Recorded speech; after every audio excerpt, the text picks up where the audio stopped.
Le Morio, livre premier, texte intégral de Patrick Sintas, par Catherine Andrieux. Il faut un certain abandon pour entrer dans un texte, comme on entrerait dans une forêt opaque, sans attendre de clairière. Le Morio de Patrick Sintas n'est pas un roman, ou s'il en est un, c'est un roman qui ne s'est jamais résolu à l'être. Il s'avance dans l'obscurité familière, des formes intranquilles, à la manière d'un papillon noir qui vole sans dessein apparent et dont le sillage trouble pourtant les lois de la narration, du genre et du langage lui-même. Ce roman in progress pourrait aussi s'intituler L'hiver de Morio. Pas mal pour un papillon, non? Annonce Sintas dès l'ouverture. L'ironie y est douce et incisive, comme souvent dans ce livre qui ne cesse d'osciller entre le rire et le désastre. Mais l'image du papillon d'hiver, discret et sombre, rare et solitaire, est tout sauf gratuite. C'est l'allégorie limpide de ce texte errant, de ce narrateur désaffilié, Alfred Tulip, qui cherche moins à se construire une histoire qu'à désécrire les anciennes, celles qu'on plaque sur les existences comme on plaque les ailes mortes sur le fond de boîte à insectes. Dès les premières pages, la langue de Sintas explose. Elle déborde, sature, digresse, joue. Elle n'imite pas la pensée, elle est la pensée dans son surgissement premier, avant qu'elle ne soit corsetée. Il ne s'agit pas d'une écriture qui se déroule, elle se cabre, se contredit, se gorge de ce qu'elle traverse. Il y a dans cette prose une énergie ancienne, une jeunesse rabelaisienne contaminée par la mélancolie moderne.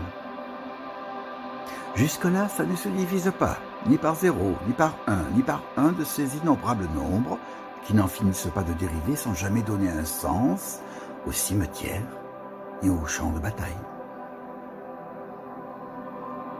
Le narrateur parle de poésie, mais c'est de tout qu'il parle. Il évoque ses souvenirs, les grandes villes où il a erré, les petits carnets de jeunesse, les mots perdus, les corps entreaperçus, les illusions politiques et rires de l'enfance, les femmes trop lointaines et les hommes trop proches. Ce qui semble divaguer est toujours plein de nerfs, d'acide et de musique. Le lecteur d'abord désarçonné est bientôt saisi dans la toile. Le Morio se lit comme on écouterait une voix intérieure venue de notre temps, d'une autre forme d'intelligence. Alfred Tulip, le héros non-héros du roman, est tout sauf héroïque.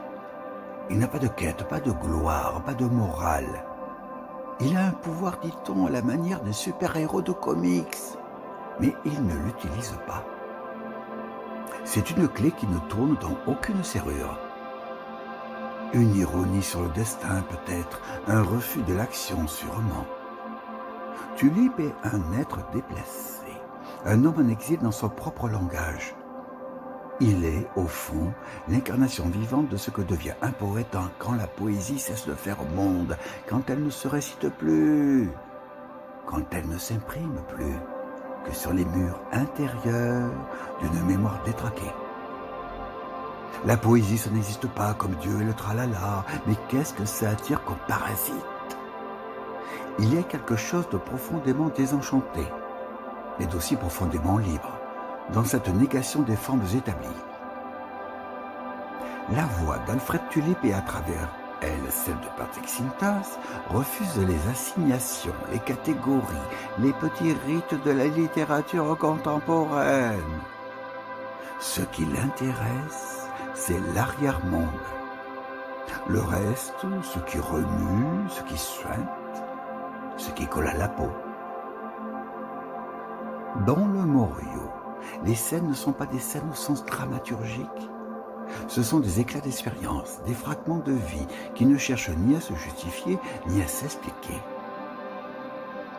Alfred arrive dans une ville sans nom, sans hôtel, sans amour.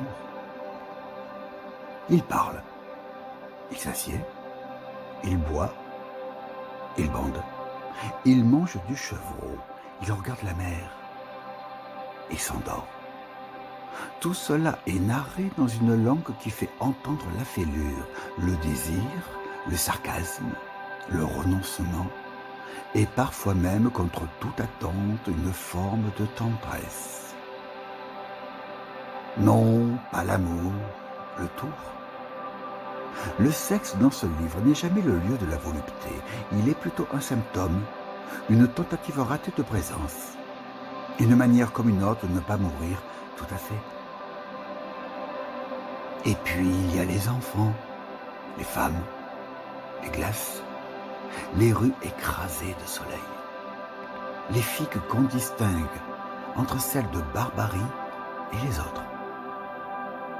Il y a tout un monde méditerranéen, chaud, minéral, sensuel, qui sert de décor, ou plutôt de théâtre mental à cette déambulation absurde.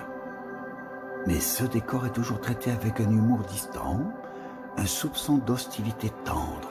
Rien n'est jamais pittoresque chez Cintas, tout est légèrement de travers, comme vu depuis l'intérieur d'un songe.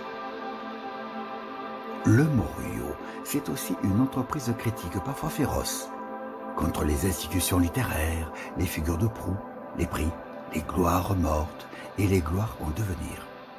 On y croit sur Roland Barthes, Bukowski, Jean-Pierre Siméon, Faulkner, Dali, Sade, Modiano, Ernaud, dans un ballet de références détournées, parfois tendres, souvent moqueuses, toujours subversives. De l'adolescence en vente libre, avec ou sans dealer, une fois que c'est parti, on n'arrête plus, ou alors c'est qu'on est mort. Mais cette critique n'est jamais gratuite. Elle procède d'un amour trahi. Cintas connaît son monde, il en vient.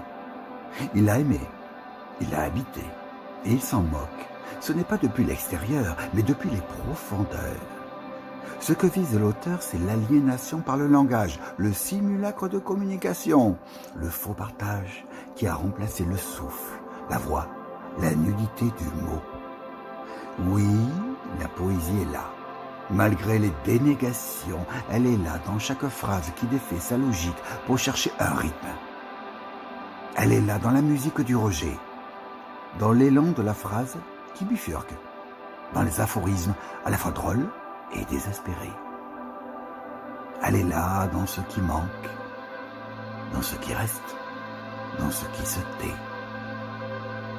Elle est là précisément parce qu'elle n'est plus, et parce qu'elle manque à celui qui jadis croyait qu'on pouvait la dire. Et il n'y a pas d'autre vocation, encore qu'il n'y ait rien de missionnaire dans cette sale histoire de vie à ne pas revivre. Le Morio, livre 1, est une œuvre de vertige. Une œuvre qui avance dans les failles, qui parle depuis les lisières, qui n'offre ni salut, ni morale, ni style confortable. Mais une œuvre qui tient debout, malgré tout. Une œuvre où l'on entend battre, sous les strates du sarcasme, une émotion souterraine, ancienne, désespérément humaine.